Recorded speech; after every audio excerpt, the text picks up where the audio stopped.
আপনার বাড়ির পাশে কি হবে মক ড্রিল? কোথায় কোথায় রয়েছে মহড়া? বাজবে সাইরেন, নিভে যাবে সব আলো।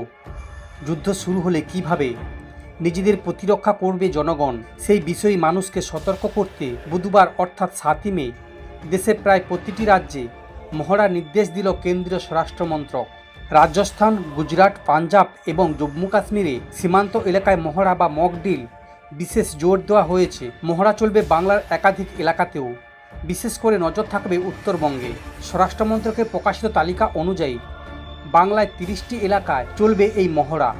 ব্ল্যাক আউট হলে কি করণীয় সেই নিয়ে মক ড্রিল চলবে কলকাতাতেও, তবে সবথেকে বেশি মক ড্রিল চলবে উত্তরবঙ্গে। সাধারণভাবে নানা সময় সন্ত্রাসবাদীদের ট্রানজিট রুট এই উত্তরবঙ্গে হয়ে থাকে, সেই ভিত্তিতেই বাংলার কথা মাথায় রেখে বেশি জোর দিচ্ছে স্বরাষ্ট্র মন্ত্রক। বাংলায় মোট 30টি জায়গায় হবে মহড়া।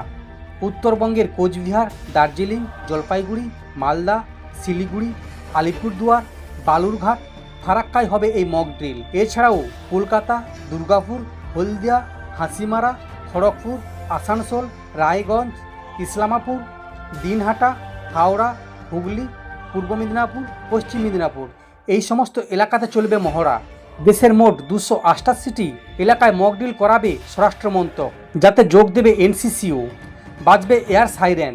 স্কুল, অফিস ও কমিউনিটি সেন্টারে হবে যুদ্ধকালীন ওয়ার্কশপ।